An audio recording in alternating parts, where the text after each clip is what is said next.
one can hear you, Jake. No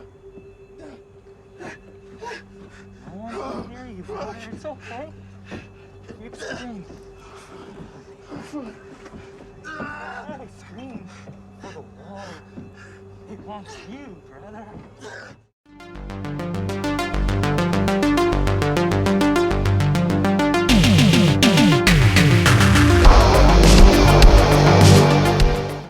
We are talking The Smiley Face Killers. This one is directed by Tim Hunter and actually stars Crispin Glover as hooded figure.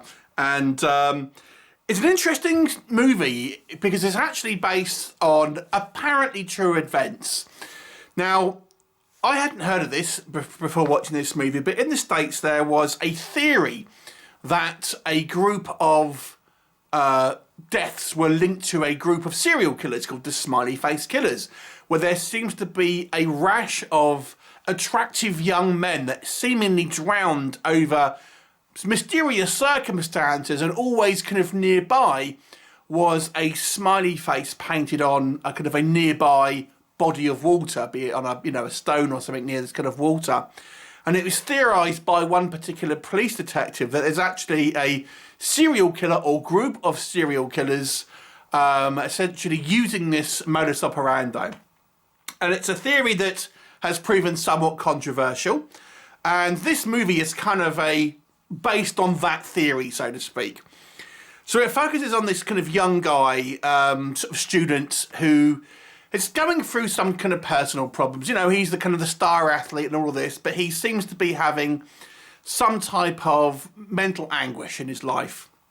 And he has been targeted by the Smiley Face Killers, who in this movie are a real gang of kind of weird religious zealots, basically, that want to essentially sacrifice attractive men to the water for some kind of reason. And it focuses, you know, them kind of target him, almost kind of playing with their food, so to speak, teasing him and kind of, you know, making him think he's going crazy, etc. In the meantime, we have the teen drama angle where he's dealing with his girlfriend, his friends who think he's kind of losing his mind. And that's your basic movie. Now, it is a very slow burn. Let me tell you what I think works about this film, first of all.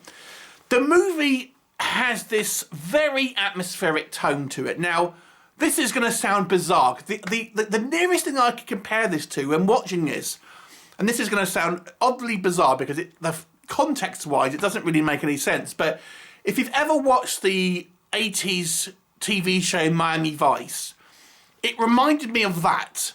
It doesn't have the police in it at all, but Miami Vice always was super moody, and it had these kind of long scenes where you had this kind of like this music synthy kind of soundtrack, and there was always like a tragic figure who was essentially gonna die, and obviously the cops could never save them and they would die at some point. It was the kind of the go-to story for Miami Vice, and this movie just reminds me of that, where you have this, it's a very kind of atmospheric and building up this kind of sense of dread and the oncoming sense of doom that is inevitable in this movie. So you feel like the end result here is going to be inevitable.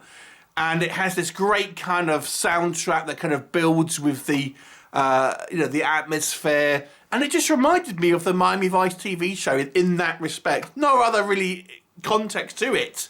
But that was the first thing that really kind of popped in my head. Because I always felt that Miami Vice really excelled on kind of atmosphere, even though story-wise it's really nothing to do with it. Now, the movie actually has a few other kind of like feathers in its cap, I would say. Now, it's a slow-paced film, and that is going to appeal to some more than it is others. But when we do have the violence here, and to be honest with you, this had a higher body count than I was expecting. The kills are very brutal. Very, very brutal. And because it's so a quiet film really up until then, and really not a lot happens, and we'll maybe come on to that, when the kind of the violence hits hard, and they do not shy away for some quite graphic violence, to be honest. And the gore here, I will say, is It's quickly shot, but it's very realistic. And you feel the kills, I gotta say. I think because of the almost the teen drama feel to it that it kind of has leading up to that kind of point, or when the kills do happen to these, characters within this film, it really hits hard because it kind of feels like it comes out of nowhere in a lot of ways. I actually quite like the acting here. Now, the movie does not try to hold your hand, for better or for worse. And I think this movie has a lot that is unsaid, that I think it's asking the viewer to fill in some blanks. Now, that may appeal to some, but it won't appeal to others, because you could say there's things that are missed out. And I am going to come on to that, because I do feel it has gone one step before that. But I got to say, we have this sort of main character who is suffering a kind of almost a mental breakdown, and we really don't know much about it, to be honest with you. But the movie gives us enough to get a sense of where it's going, and I think the actors do a good job of portraying their respective characters. And kind of our main character, I really did feel like he was kind of like this lost soul, and that was down to the writing and directing, but also the acting here I thought was good.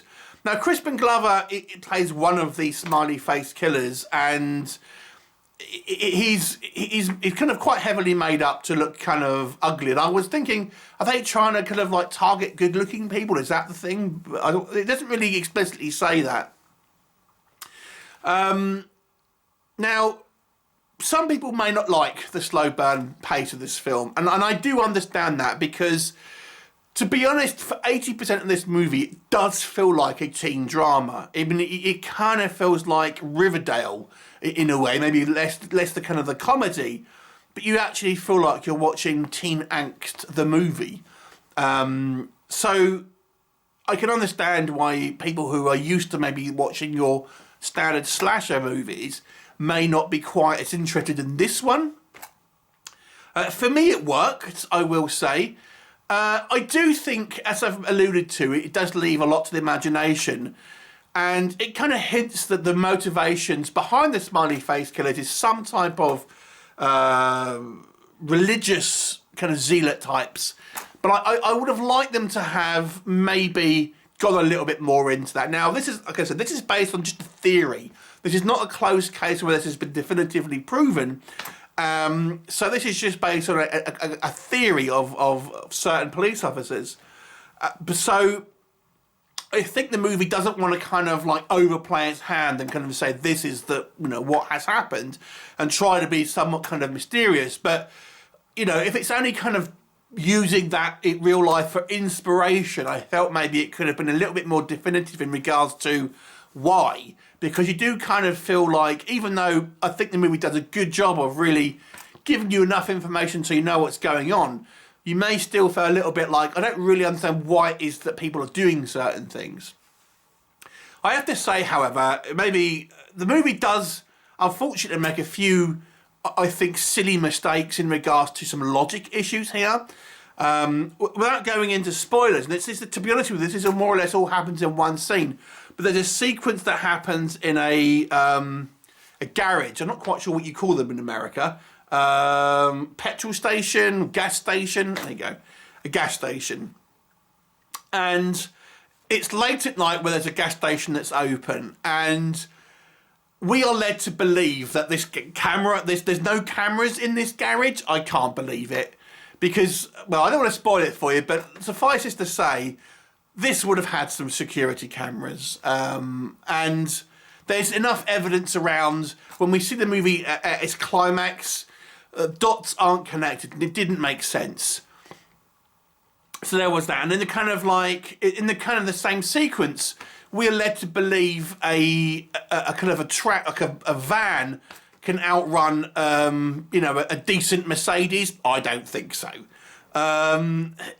So it's a little bit kind of like fast and loose with logic in certain kind of areas.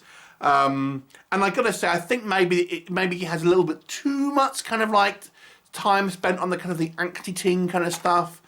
And we could have maybe had an initial victim or something like that to kind of give horror fans a bit more to go on, because it really is relegated to the kind of the last act, to be honest with you. However, for the film that we've got, I do think it's a very well made film with good performances, and I think although it doesn't kind of spell out for you everything, I think it gives you enough answers here to make you feel like you understand roughly what is kind of going on. It isn't the most exciting in regards to set pieces and things like that, but I've got to say it's a solidly made movie. And I'm going to give this one a 7 out of 10. I actually kind of enjoyed this quite a lot.